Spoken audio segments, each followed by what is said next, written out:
Morning. Morning. Morning. Morning, Chairman. Morning. The meeting of the Committee on the Budget and Government Operations is called to order. Pursuant to applicable law and my determination that attendance by remote means it's necessary, because of an in-person meeting is not practical or prudent due to the declared public health disaster caused by COVID-19. This meeting is conducted by video conference. As a matter of order, the Budget Committee will take public testimony at the beginning of the meeting. Public testimony will be limited to 3 minutes for each speaker, and pursuant to Rule 58E, public comment will be limited to 30 minutes. We'll start off with a roll call. Deborah Silverstein, Vice Chair. Sophia King. Alderman King. Alderman Hairston. Alderman Sawyer. Alderman Mitchell. Present. Alderman Harris. Here. Alderman Sadlowski Garza. Alderman Thompson. Present. Alderman Cardenas. Don't worry about it. Alderman Carter. Alderman Quinn. Here. Alderman Moore. Alderman Curtis. Alderman O'Shea. Alderman Brookins. Alderman Brookins is here. Okay. Alderman Rodriguez. Present. Alderman Tabares. Alderman Tabar is here. Alderman Scott. Present. Alderman Burnett. Alderman Irvin. Alderman Irvin is here. I like them glasses, though. You like what? I like those glasses. Got that big money look. Oh. Budget time. Big Thank money you. time. Alderman Taliaferro. Alderman Talaferro's here. Okay. Alderman Raboris. Alderman Wagisback. Here. Alderman Austin. Present. Alderman Ramirez Rosa. Alderman Villegas. Alderman Mitz. Here. Alderman Spizzato. Here. Alderman Napolitano. Alderman Riley. Here. Alderman Smith. Here. Alderman Tunney. Here. Alderman Kappelman. Alderman Osterman. Present. Alderman Dowell's here. Alderman Silverstein here. Alderman Silverstein here, Chairman. Alderman Silverstein is here. Did you get Alderman Curtis, Chairman? Now I have you, Alderman Curtis. We have a quorum.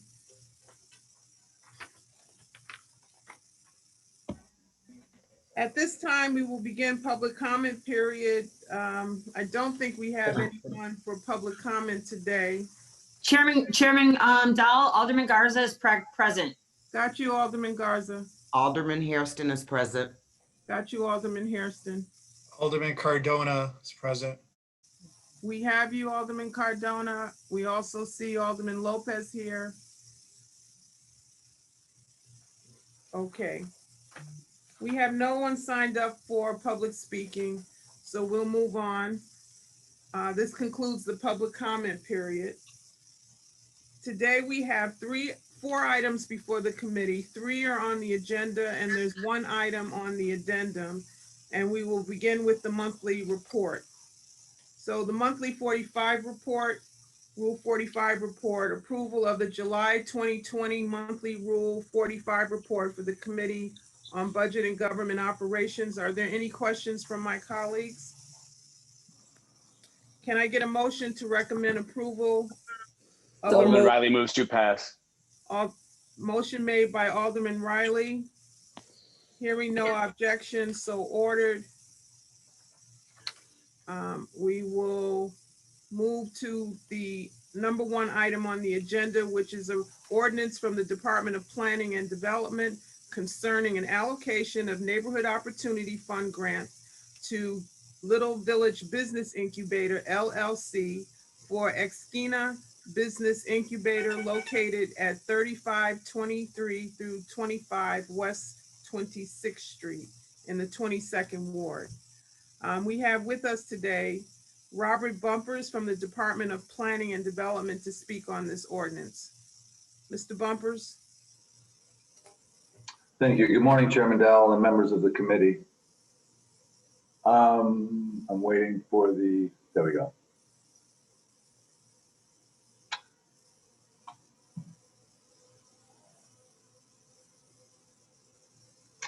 For the record, my name is Robert Bumpers, Financial Planning Analyst with the Department of Planning and Development and the Financial Incentives Division. I'm here today to request your approval of a redevelopment agreement with Esquina Business Incubator. The agreement will authorize the use of up to $1.5 million in Neighborhood Opportunity Fund large assistance. The Neighborhood Opportunity Fund, or NOF, provides financial assistance catalytic development projects on the city's southwest and southwest sides.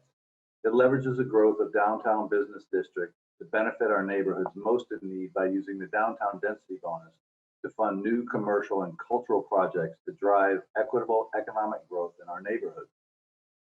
The goal of the NOF Large program is to provide grants between $250,000 and $2.5 million to larger scale projects that will create and reinforce neighborhood commercial corridors so that residents don't have to leave their communities to have a cup of coffee, shop for groceries, or dine with family or friends at a nearby restaurant.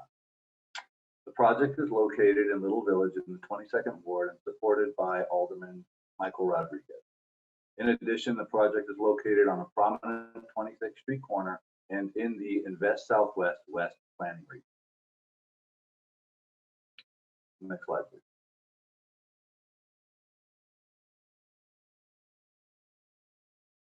Next slide, please. The Esquina project will rehab the 12,000 square foot building at 3523, 3525 West 26th Street into a new culturally relevant cafe, co-working and shared office technology incubator, and commercial kitchen.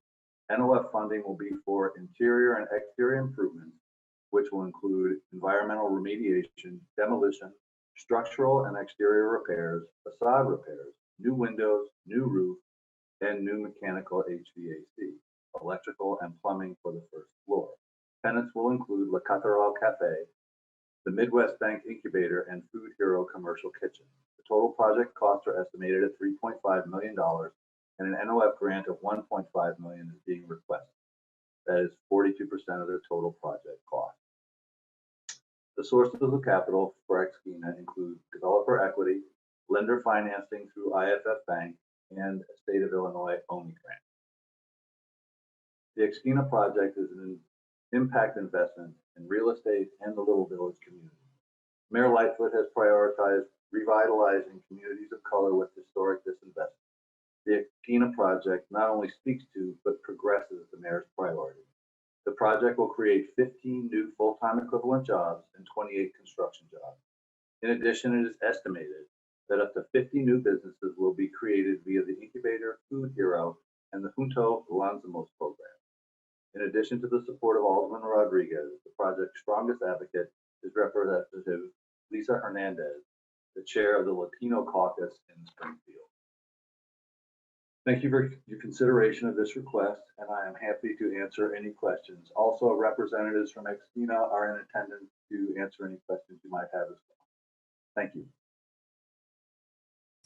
Thank you, Mr. Bumpers. Before we go to Alderman Rodriguez, we're going to take questions.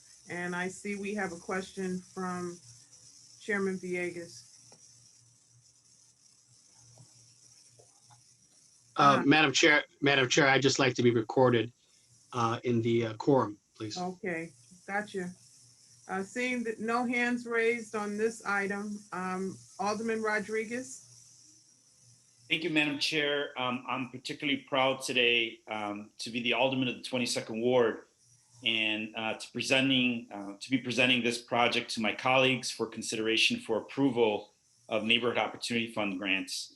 Back in 2013, the community of Little Village revitalized their quality of life plan, and it called for increased resources for entrepreneurs, creation of small business education programs, around topics such as financing and technology that this incubator will address.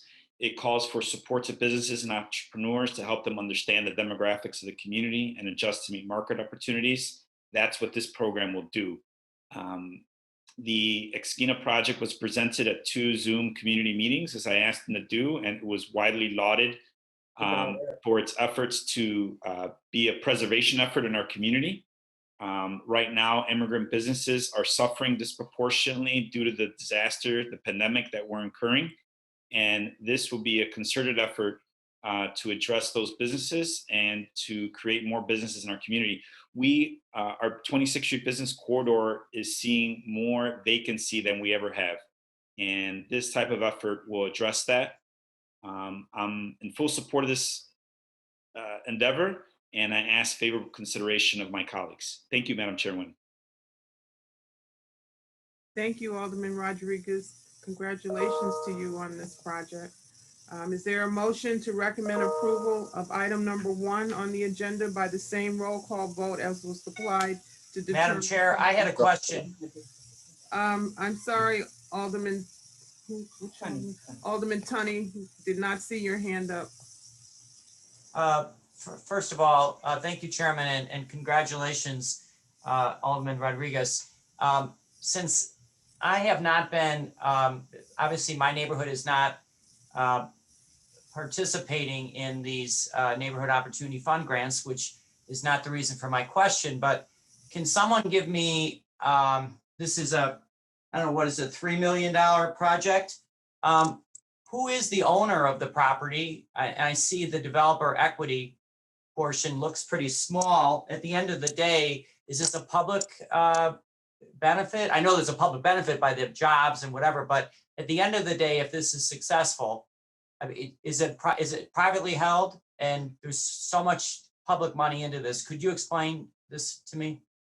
Thank you. Mr. Bumpers? Yes, the entity it's a special purpose entity, and it is the Little Village Business Incubator, LLC, and that is a partnership between the Little Village Chamber of Commerce and the Little Village Community Foundation. So it'll be owned by either in joint by these two organizations in perpetuity, right? Yes. And then the other question is, will this be added to the real estate tax rolls or not? It's a private building now, and it's vacant, and it is taxed on the tax roll. So it is on the tax roll presently, and will probably continue to be so. I can confirm that for you later on and get you that information. Yeah, I just think for practical purposes, if this project is $3.5 million, I'm not even sure we could afford the property taxes, but at some point in time, vacant property is of little benefit to the tax rolls. And as the project becomes successful, I think we should know whether or not it adds to the tax rolls. And given the ownership, maybe there's a different assessment rate. I don't know. So through the chair, can we get that information? Yes, Alderman Tunney. Yes. Chairman Tunney, we will get that to you. Thank you. Congratulations, Mike. Alderman Thompson. Thank you, Chair. I just I'm sorry, I was slow on hitting my raise hand button earlier. And I think this is a great project. Incubators are great for the entrepreneurs. I'm just curious, Alderman Rodriguez, is there a certain industry that you're focusing on in terms of these incubators? Because I might want to try to do something down in my ward as well. And so I don't know if there's a certain segment that we're looking at. Well, I'd prefer to allow the developers of the project to speak to this, but I will say that 26th Street has a significant retail component to it that's suffering right now. So we're certainly trying to build up the capacity of folks in that area. But there's also going to be a kitchen in this space that I like the developers to talk about. I think it's real unique. There's going to be an artist space as well, so I'll allow them to speak to that. I think Madam Chair, I think Juan Saldana is on the call as well. He might better. Okay, Mr. Saldana? Good morning, everybody. Thank you so much for convening today. Thank you to all the participants. Yes, I wanted to answer that very clearly. It will be mostly focused on retail, but we do have the commercial kitchen, and we'll have a little bit of both. But what's unique about this particular project is that a lot of young people are very interested in sort of repopulating our neighborhood. We saw a lot of retail leakage going to other areas of the city, and mostly because there wasn't a place for young people to convene.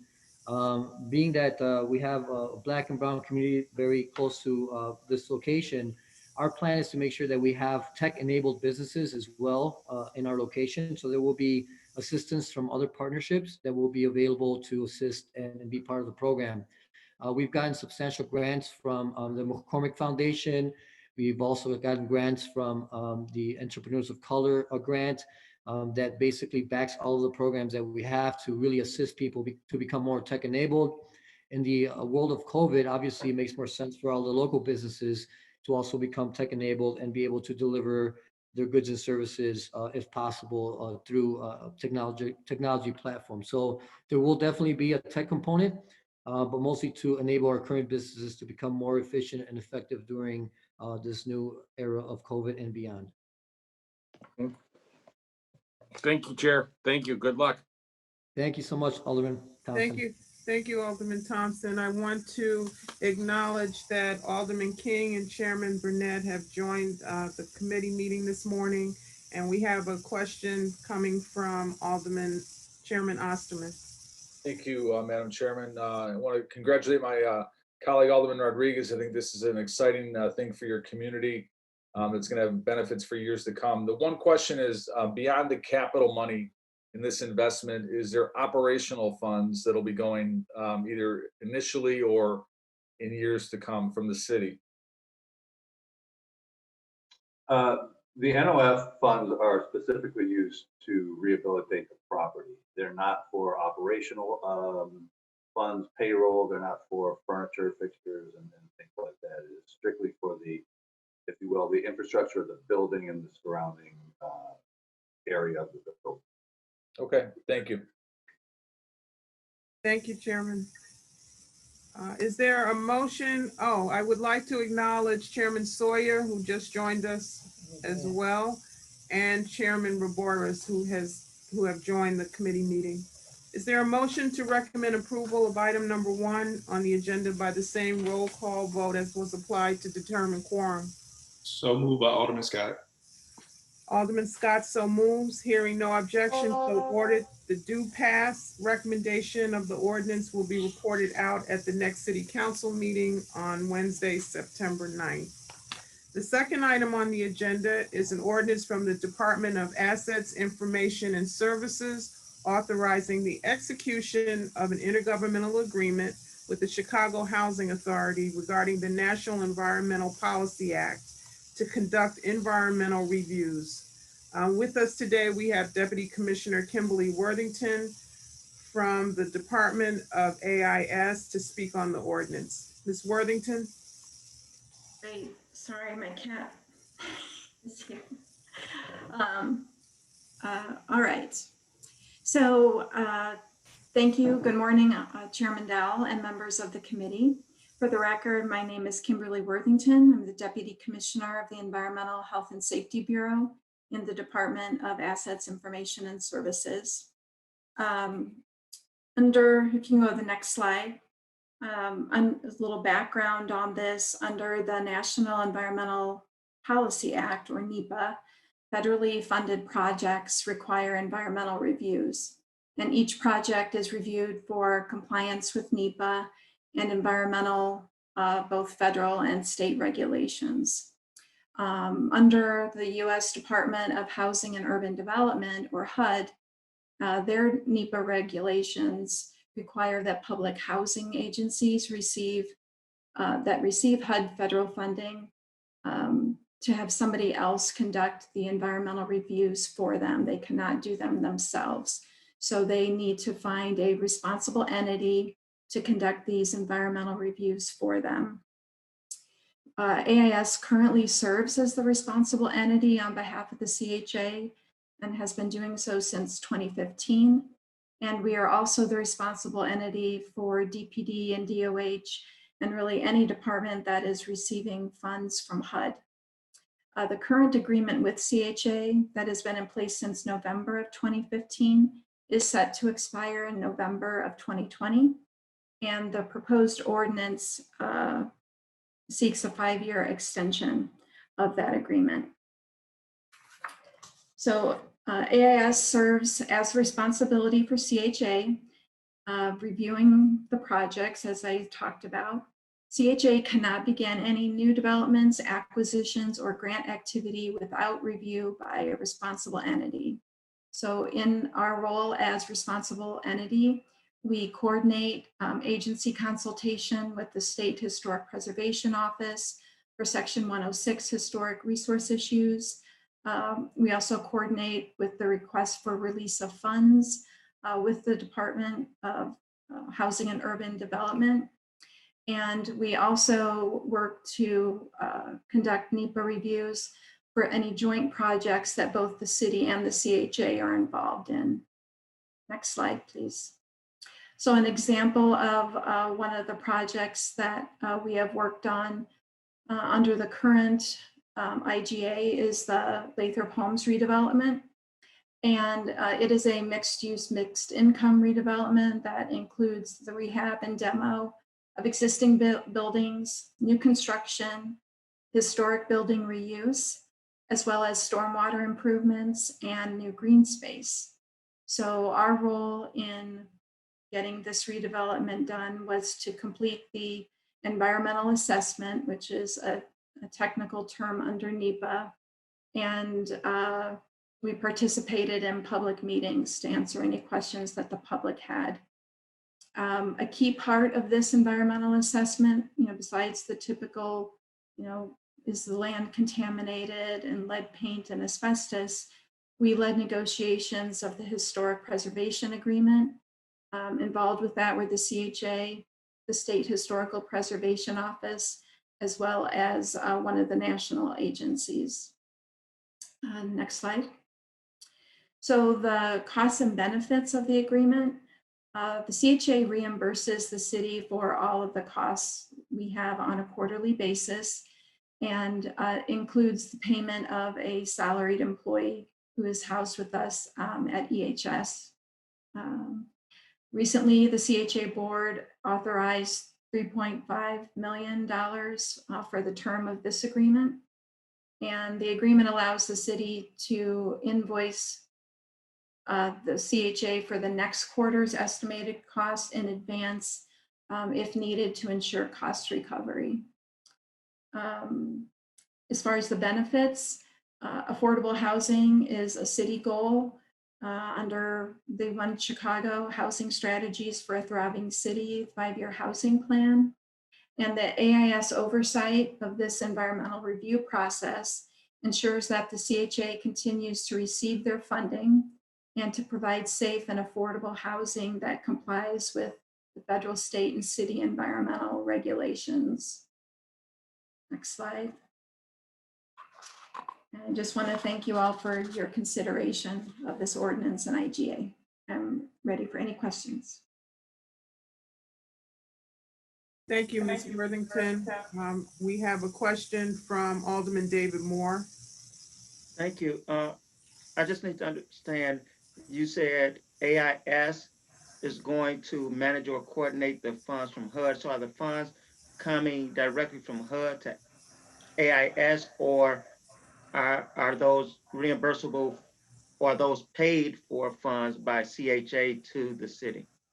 So The CDBG funds that CHA receives do not come into the city's hands at any time. What we do is we document our review, and the commissioner signs off on the request for release of funds that we give to HUD.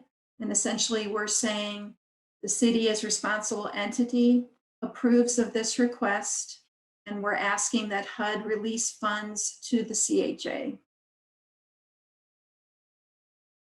What we do get is the reimbursement of the salary for the employee who does the work, as well as the consultants that we hire to assist in that work.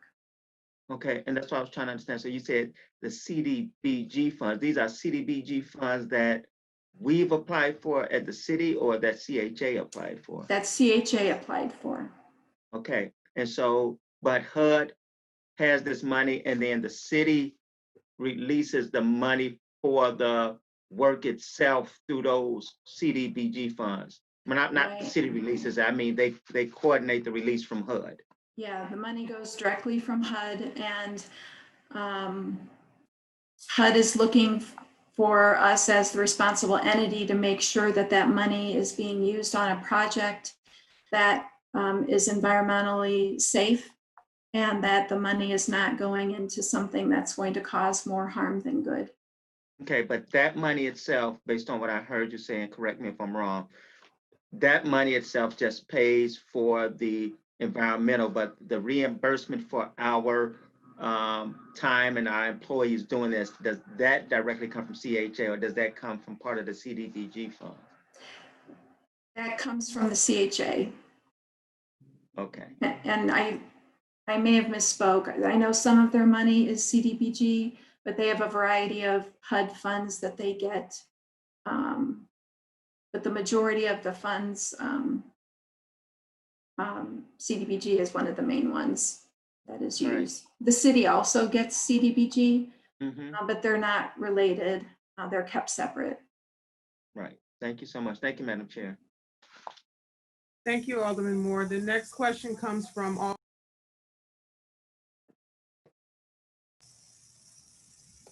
Yeah, thank you, Chair. So the $3.5 million you said that the CHA has appropriated for this next term, presumably that's sufficient based on this last agreement? Yes, we spend around $300,000 a year, so that's more than enough to cover the 5 years of this agreement. Okay, and just forecasting out over the I'm sorry, it's a 3-year? 5 year. I'm sorry, 5 year.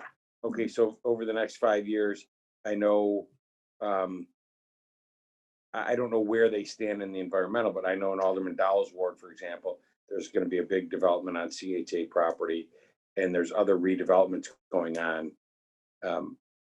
Taking into consideration those bigger projects, that's enough, or can the CHA, if it exceeds that, do we get reimbursed, I guess is the question. So what's good is, we can see what's on the horizon, the size of those projects, and we meet regularly with the CHA to understand what's coming our way. And if it looks like, bigger things are coming that they haven't set aside the funding for, then we would not do the review until that money was in place. So we're not capped at 3.5. If Correct. There's other projects coming along, it will per project basis. The board would have to vote on an increase, but they Okay. wouldn't be able to do the project unless they did that. Okay, just aside from the CHA, since AIS is the environmental, the responsible entity for these, is AIS also the one that's responsible for the environmental now review for the city, for example, for demolition? When we're going to demolish a building, it does go to Department of Health, but are you the actual entity that is reviewing that behind the scenes? No. Okay. No, we have a few roles. The one that is most closely aligned with what we're doing with the CHA is the reviews that we do as responsible entity for the city. and AIS and 2FM and DOE and Public Works and departments before that. For about 40 years, we've been serving in this role for the city. And it's mainly for the Community Development Block Grant. Also, we did some reviews for the Disaster Resiliency Fund, working with water management, but it's usually housing and planning that we're working with. Family Services sometimes receives fundings from HUD, but we're only looking at projects that receive HUD funding. And these are city projects. So we're not looking at projects that are private developments. That's where the Department of Public Health and their environmental folks come in and do the regulation side of things. Okay. Right, just right. Thank you. No further questions, Chair.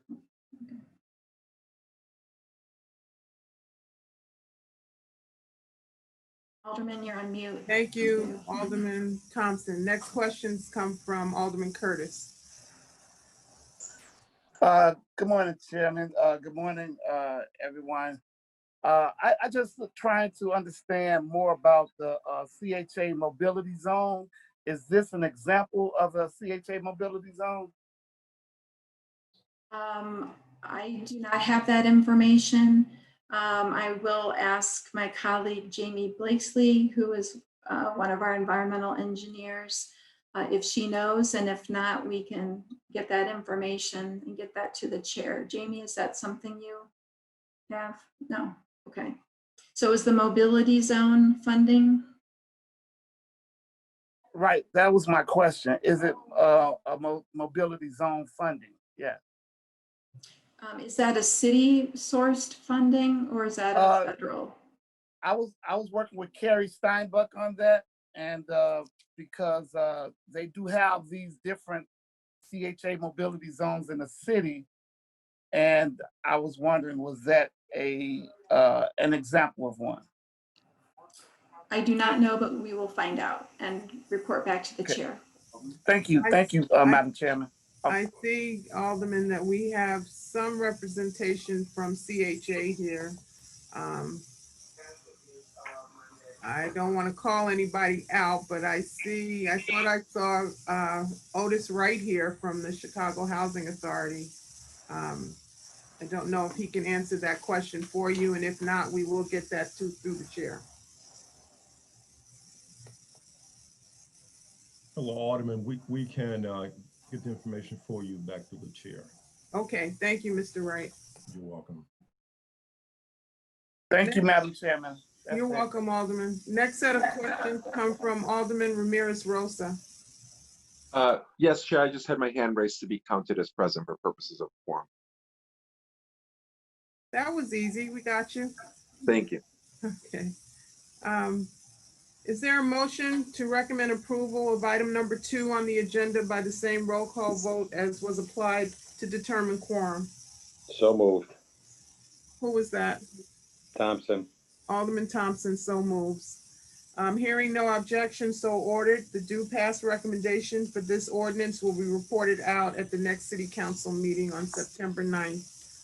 Moving on to item number 3 on the agenda. It's an ordinance from the Office of Budget and Management concerning an amendment to the annual appropriations ordinance year 2020 within fund number 925. Can I get a motion to accept the substitute ordinance by the same roll call vote as was applied to determine quorum? Sawyer, so moves. Alderman Sawyer, so moves. The amended ordinance is now before you. I believe it was mailed out to everyone last night. And Latoya Vaughn of the Office of Budget and Management is with us this morning to describe and explain the ordinance. We also have many representatives from the departments available to answer specific questions that might come up from the body. Ms. Vaughn? Good morning, Chairman Dow and the members of this committee. I'm Latoya Vaughn, Deputy Budget Director with the Office of Budget and Management. I'm here to present various ordinance amendments and request authorization for an amount totaling $45,381,000 $34,155,000 is new COVID funding, and $11,207,000 are new grant funds, and $19,000 are carryover funds. This amendment will cover the Office of the Mayor, the Department of Cultural Affairs and Special Events, the Department of Public Health, the Department of Family and Support Services, the Office of Emergency Management and Communications, the Department of Fire, and the Chicago Public Library. The Office of the Mayor is requesting new private grant funds in the amount of $124,000 for the One Chicago Fund. From the One Chicago Fund. This is to support the My Shy, My Future program. The My Shy, My Future is a citywide youth-focused initiative with the goal of ensuring that all Chicago's youth are connected to meaningful engagements outside of school. Since October 2019, the My Shy, My Future, a family of Chicago city departments and community-based organizations have been designing this initiative with a focus on organizing and connecting the opportunity ecosystem in Chicago and galvanizing caring adults all over the city to ensure that every young person has a plan for out-of-school time engagement. This multi-year initiative includes 3 strategies: create digital platforms to connect youth to opportunities, strengthen the local ecosystem of youth serving organizations in the neighborhoods with the highest crime to ensure that all youth are connected and opportunities are equitably distributed, and build interest pathways that connect content and topic-based opportunities so youth can see their path forward. With external funding from philanthropic partners, the Youth Program Project Manager, or this project will support a Youth Project Manager, which is a new position to support the community-based and pathway strategies listed that we just mentioned, as well as provide support and liaisons to other youth-serving community city departments to help improve, align, and escapability of out-of-school time programs, including but not limited to One Summer Chicago, and the Chicago Youth Service Corps.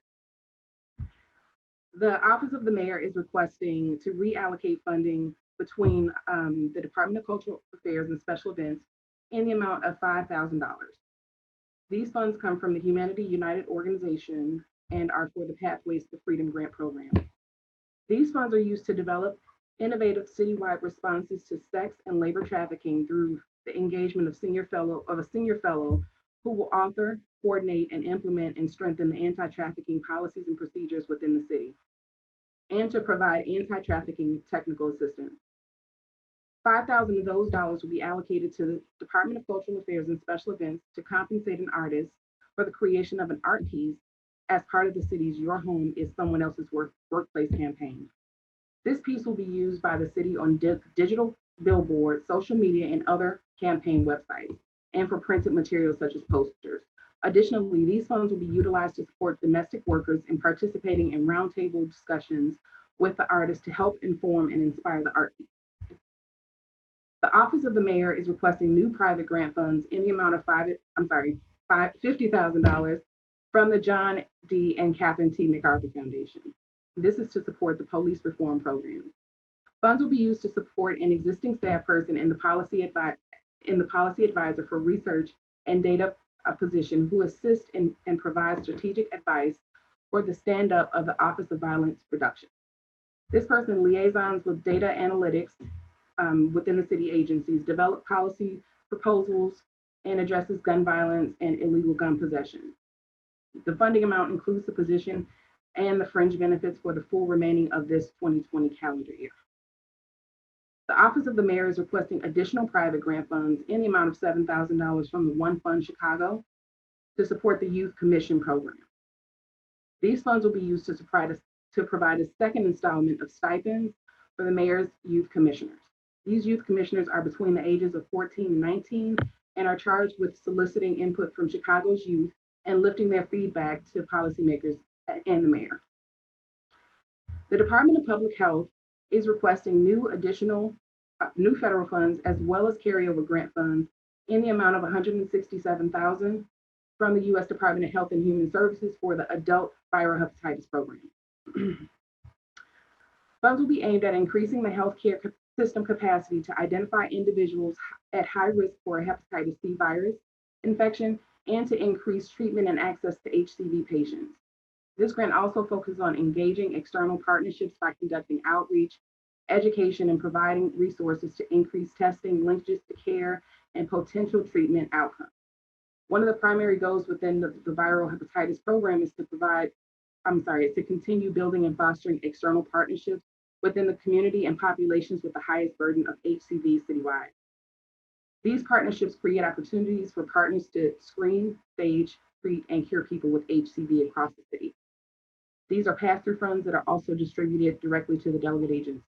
Most of the funded projects are not limited to a specific geographic area to ensure the services are provided throughout the city.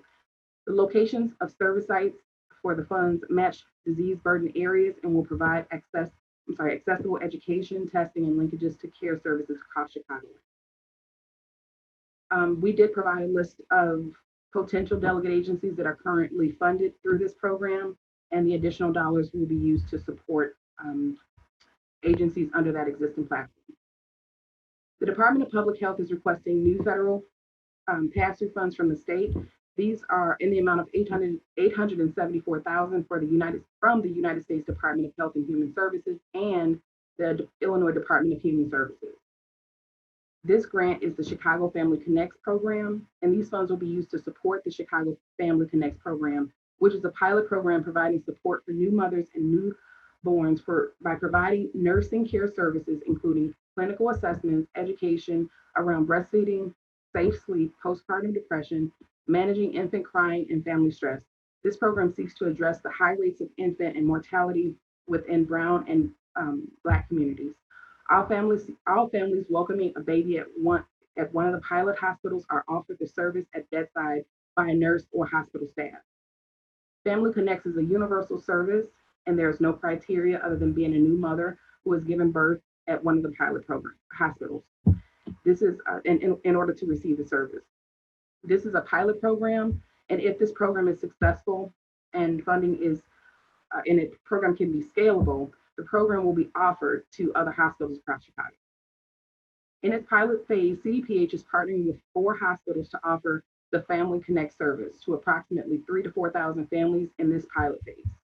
The Family Connects model developed by the Center for Child and Family Healthcare at Duke University is operational in 16 other states and is evidence-based and shows potential for statewide implementation to reduce infant mortality rate, which is the primary goal of the Bureau of Maternal and Child Health. Pilot hospitals were chosen based on a number of factors, including but not limited to communities served by hospitals relative to rates of infant and maternal mortality and morbidity and poverty, numbers of births per year, and the interest of capacity within the hospitals to engage in this activity. If the pilot is successful and scalable, once again, the Family Connect program will be offered at all Chicago birthing hospitals. The Chicago Department of Public Health is requesting additional federal grant funds in the amount of $2,927,000 from the U.S. Department of Health and Human Services for the Epidemiology and Laboratory Capacity Grant. These are CARES Act funds. These funds will be used to detect, prevent, and respond to growing threats posed by infectious disease through 3 core areas: surveillance, detection and response, prevention and intervention, and communications, coordination, and partnership. These funding dollars will allow to prevent future outbreaks, respond quickly to occurrences of infectious diseases, execute prevention and control strategies that will lead to decreased infectious diseases and improve health outcomes and health quality throughout the city of Chicago. The Department of Public Health is requesting additional federal grant funds in the amount of $534,000 from the U.S. Department of Health and Human Services for the lead poisoning prevention program, otherwise known as the Childhood Lead Poisoning Prevention Program. These funds will be used to identify community areas and children with high lead levels to reduce exposure to lead poisoning and paint. This includes poisoning from construction materials and paint. In Illinois, children ages 1 through 3 are tested for lead as a routine exam by their pediatrician. All the results of the lead levels are sent to the Illinois Department of Public Health.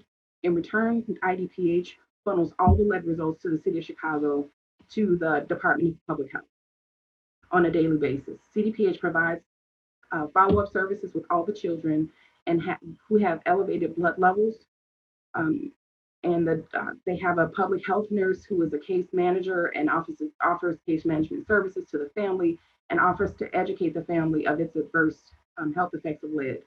CDPH will conduct a developmental screening on the child and provide additional resources to the family as needed. In addition, a home inspection will also be completed. The inspection will be done to assess any lead hazards in the home. This is completed by the CDPH building and construction inspector. These efforts include collaborate with IDPH to obtain the test results for Chicago residents, develop a predictive model that identifies and addresses which lead poisoning is most likely to take place, work with the CHA with housing choice vouchers and lead positive names, and identify lead positive names, partner with early learning centers, the WIC program, the CHA to foster and re-engage linkages. There are 8 community areas in 2017 with the highest prevalence of elevated blood levels, which are Inglewood, West Garfield Park, Austin, South Chicago, Roseland, Fuller Park, and New City. These neighborhoods are concentrated in the south and west sides of the city of Chicago, and they combine, these neighborhoods have approximately 9,000 children between the ages of 1 to 2 that have elevated lead blood levels. The Department of Public Health is requesting new federal grant funds in the amount of $2,684,000 from the U.S. Department of Health and Human Services for the integrated HIV programs to support ending the HIV epidemic. These funds will be used to accelerate, expand, and implement efforts and partnerships towards ending the HIV epidemic in the Chicago area, Cook County, and the state of Illinois. Efforts support Getting to Zero. This plan provides direct services, evaluation, marketing, and structural interventions to end HIV in Chicago, as well as Cook County and Illinois. The Getting to Zero plan is a collaboration between various community-based organizations, including the Chicago Area HIV Integrated Service Council and the Illinois Department of Public Health. The Department of Public Health is requesting additional federal grant funds in the amount of $16,000 from the U.S. Department of Health and Human Services for the Morbidity and Risk Behavior Surveillance Program. These funds will be used to support the Medical Monitoring Project, which is an ongoing, locally and nationally representative surveillance system that collects data on the probability samples of adults with diagnosed HIV in the United States. This medical monitoring project monitors socio-demographic variables, behavior and clinical characteristics, supportive service needs, and use of healthcare and prevention services, as well as the receipt among care within those HIV diagnosed communities. Documented disparities among those infected with HIV emphasizes the need to more fully understand the factors that contribute to disproportionate transmission among groups impacted in order to identify interventions to prevent and reduce transmission and improve the quality of life for those already diagnosed. The fact that people living with HIV may not be in care underscores the need for the Medical Monitoring Project data, which comprehensively identifies barriers to linking and retaining infected persons into care. The Department of Public Health is requesting additional state grant funds, which are new and carryover, in the amount of $22,000 from the Illinois Environmental Protection Agency for the Solid Waste Management Program. Funds will be used to manage solid waste site inspections, investigations, and enforcement across the state of Chicago. Solid waste management sites include, but are not limited to, landfills, including closed landfills, open dumps, waste transfer stations, used and waste tire sites, compost sites, and construction or demolition debris sites, or construction backfilling operations. Inspection activities may include, but not limited to, physical inspection, collection and analysis of air, soil, and water, and waste samples, photographing and videotaping sites, facilities, or activities, as well as review and reproduction of any documents, photographs, videotapes, or other recording, record keeping, or any other information that needs to be gathered for this activity. The Department of Family Support Services is requesting new private grant funds in the amount of $50,000 from the PetSmart Charities Program for the Chicago Emergency Pet Preservation Program. Funding will be used to support persons fleeing from domestic violence to keep or maintain their pets during crisis, emergency housing, and seeking independence from their abuser. Chicago Emergency Pet Preservation Program funds provide domestic violence victims that need one-time financial assistance for pet deposits, boarding, or fees to acquire or maintain independent housing. The program will also help domestic violence victims, homelessness, people that are homeless, and very low-income persons that visit the city's community service areas, requesting help to pay for pet food and equipment from PetSmart stores.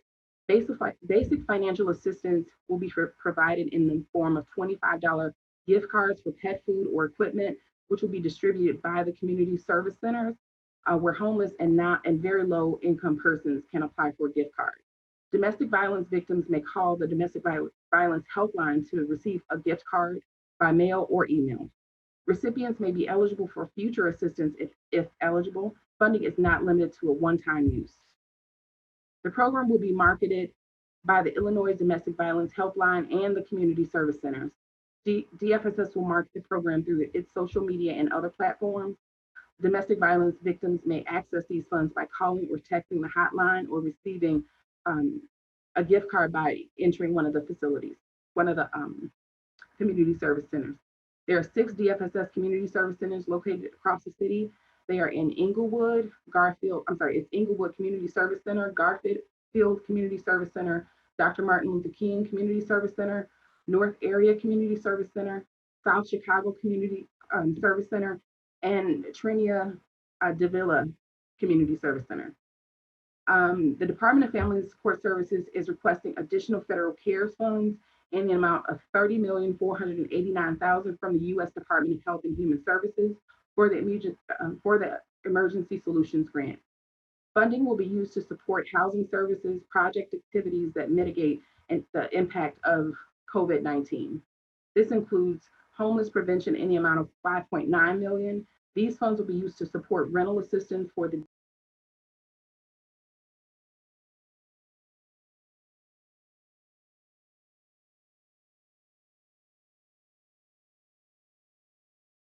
DFSS rental assistance program. This funding will add to the rental assistance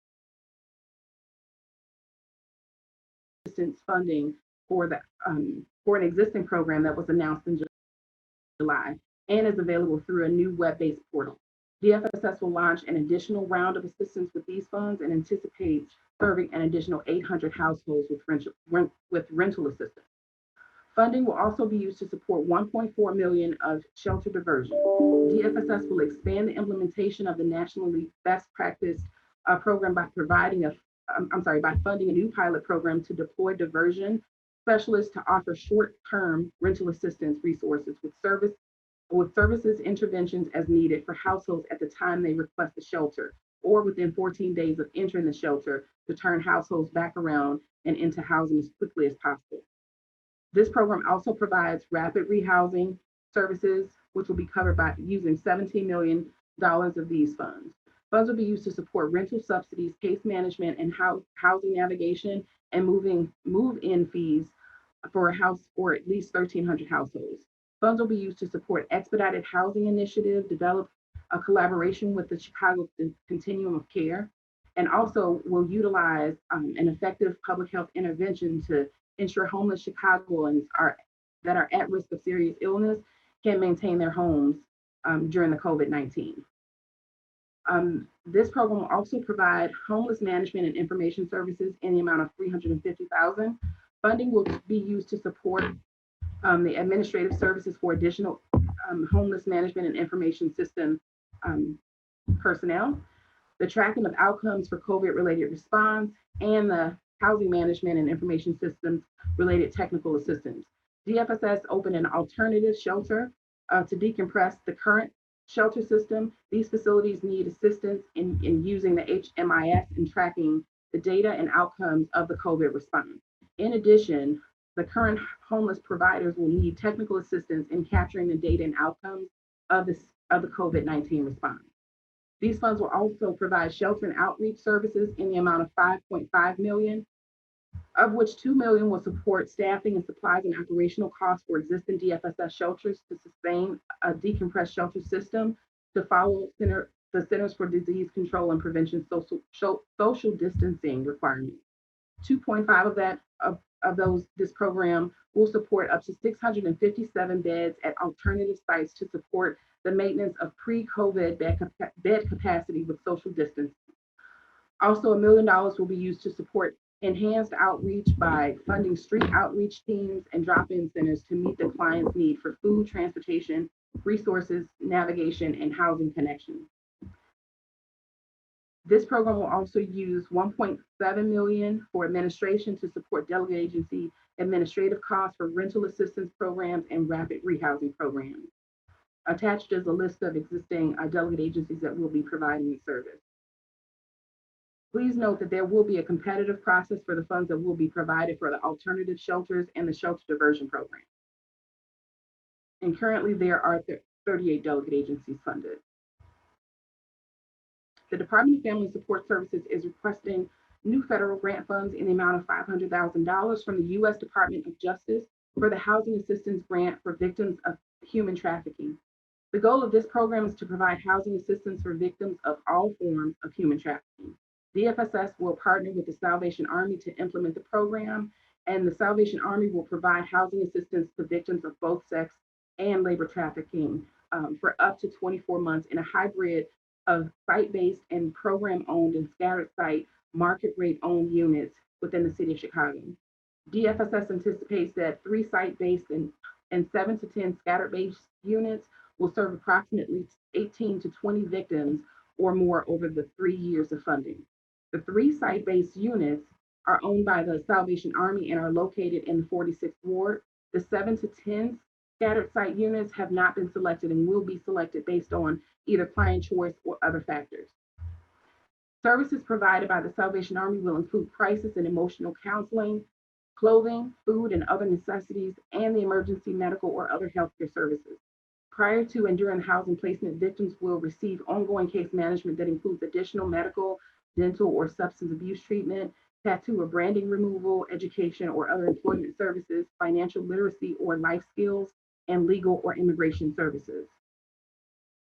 The Office of Emergency Management and Communications is requesting new federal grant funds in the amount of $4,026,000 from the U.S. Department of Homeland Security for the O'Hare screening for Ebola virus disease and other emerging infectious diseases. These services will be, the Department of Fire will assist in screening of the Chicago-bound passengers for the communicable diseases. The U.S. Department of Homeland Security reimburses the city for any activities associated with the employees' costs associated with the screening program. No new positions will be associated with this grant. The fire department is requesting $739,000 in new federal COVID funding from the U.S. Department of Homeland Security for the Assistance to Firefighter Grant Program. These funds will be used to supplement critical personal protective equipment for the fire department's personnel responding to the COVID-19 public health emergency, while also ensuring personnel are protected for mission essential responsibilities. Funding will be used specifically for the purchase of nitrile gloves and isolation gowns for the CFD frontline members. PPE will be initially distributed to logistics and be received, inspected, and inventoried, and then distributed to 6 districts to further be distributed across the firehouses. Each firehouse has a unique need and will be addressed accordingly. The Chicago Public Library is requesting new state funds in the amount of $2,132,000 from the Illinois State Library for the Illinois Library Development Per Capita Area Program. This program provides support of the salaries within the Chicago Public Library staff. They provide references, interlibrary loans, delivery, and other services. The Chicago Library serves 2.8 million citizens within the city of Chicago throughout the 77 library branches, 2 regional libraries, and central service library, as well as websites. Chicagoans typically check out over 10 million items, which includes books, CDs, DVDs, ebooks, digital devices such as audiobooks, music, videos, and other magazines. As the city's largest provider of free public technology, library users will initiate millions of Wi-Fi sessions and other more essential library needs within the public library. The Chicago Public Library is requesting new state grant funds in the amount of $40,000 from the Office of the Secretary of State to support the Project Next Generation program.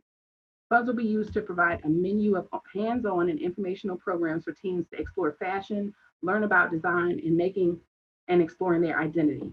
Fashion design programs will provide teens the opportunity to explore and express their identity, as well as learn new skills related to clothing and dress, including basic life skills, design techniques, advanced skills related to small business development and entrepreneurship.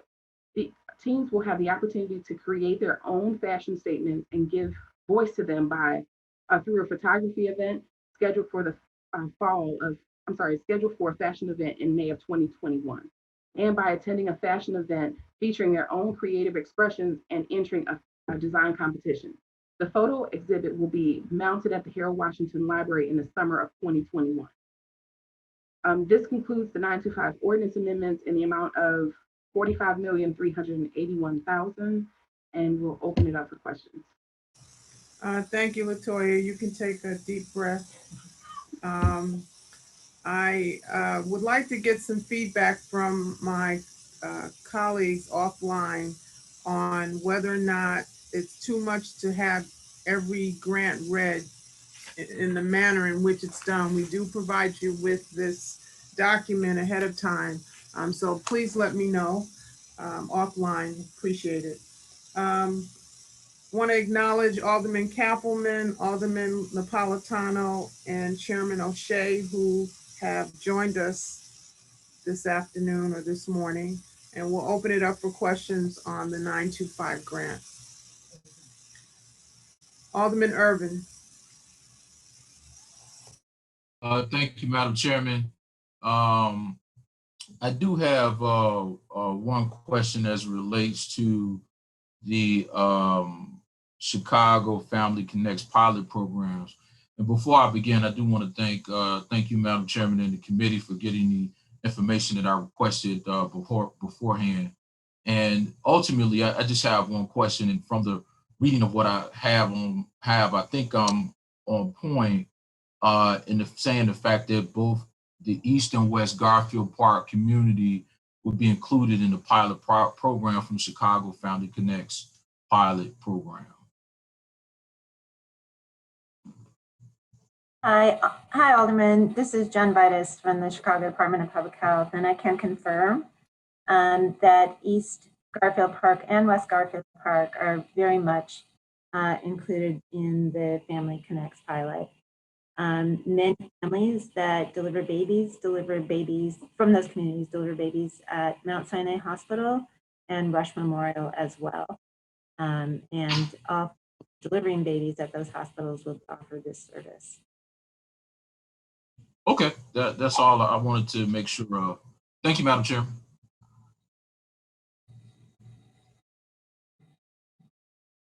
Thank you, Alderman Irvin. Seeing no other questions, is there a motion to recommend approval of item number 3 on the agenda by the same roll call vote as was applied to determine quorum? So move.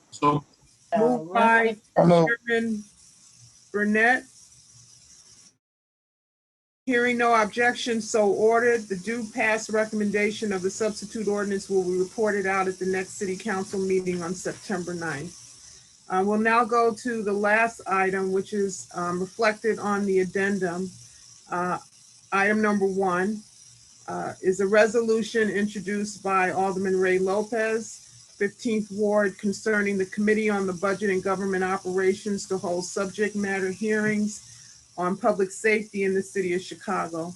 Can I get a motion to accept the substitute resolution by the same roll call vote that was applied to determine quorum? So move. Alderman David Moore. Moved by Alderman Moore, so moves. The amended substitute resolution is now before the committee.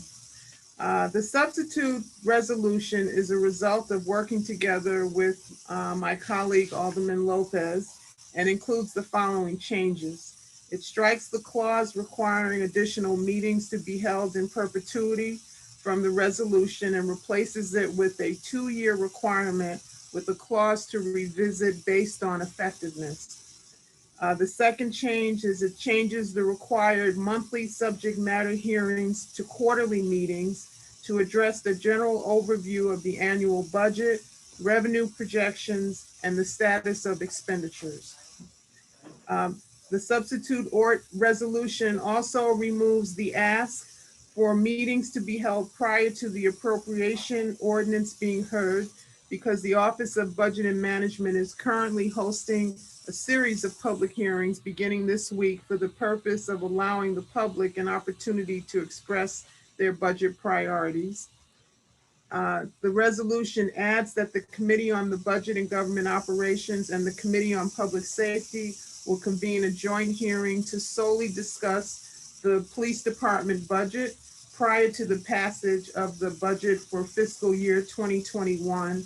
And that meeting has been posted for September 17th at 10 a.m.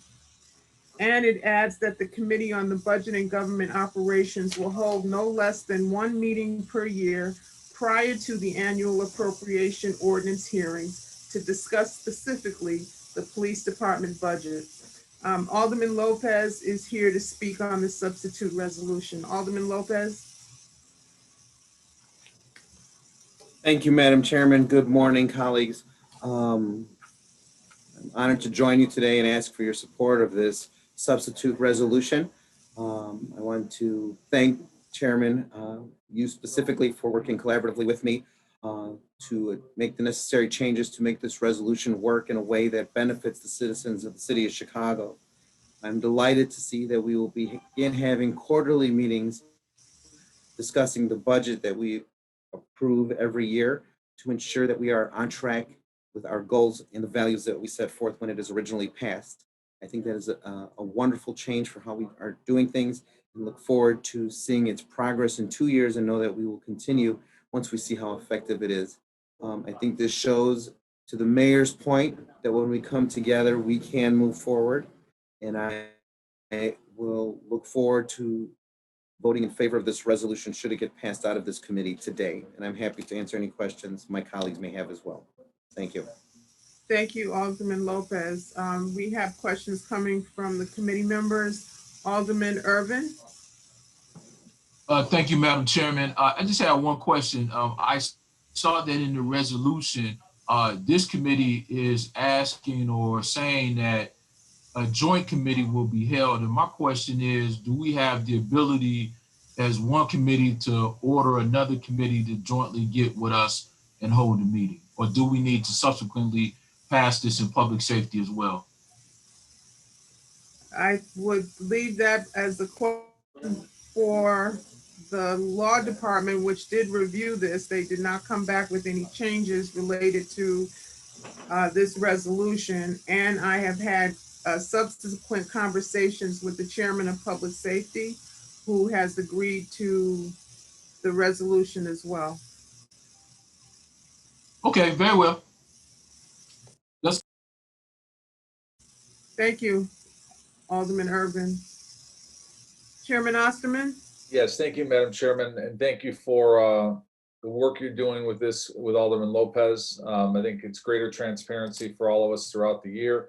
The one question related to the public safety meeting with this committee and public safety on the CPD budget on the 17th of September, is that going to be part of the annual meetings with all of the departments, or is that a separate one? And will there be an operational CPD meeting as part of the fuller agenda of department heads? Yes, and Alderman Lopez, please add on. I think the intent here was to get the police department before us earlier than we would normally see them during the budget hearing. They will still be participating in the budget hearing. My goal at that time is to even give them, like we did last year, more time to review the police department budget. But this earlier meeting on September 17th gives us an opportunity to understand clearly the programs that the police department operates, staffing. I'm sure there'll be questions regarding overtime, but my focus is to have it focus on the budget. I think that's a great idea, and I think it gives all of us, and the citizens of Chicago, the chance to really look at the budget and the operations over the course of the budget process leading up to a budget vote. So I appreciate that and look forward to supporting this resolution. Thank you, Chairman. Seeing that there are no more, Point of information, Chairman, I'm sorry. yes, I I'm wasn't sorry. muted. Alderman Moore. Yeah, at first you said a September 10th meeting, then you said September 17th, unless I misheard. September 17th at 10 a.m. So it's not September 10th, it's September 17th. September 17th at 10 a.m. Okay, Joint thank you. committee between public safety and budget. All right, thanks. Thank you. Can I get a motion to recommend approval of item number 1 on the addendum by the same roll call vote as was applied to determine? Alderman Riley so moves. Moved by Alderman Riley. Hearing no objection, so ordered. The due pass recommendation of this substitute resolution will be reported out at the next city council meeting on Wednesday, September 9th. Make sure you got counted.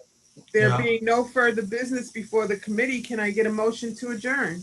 Motion to adjourn. Alderman O'Shea. Moved by Alderman Alderman Spizzato was first. Pizzato. Hearing no objection, so ordered. The Committee on the Budget and Government Operations meeting is now adjourned. Thank you all. Have a great afternoon. Good meeting, Madam Chair.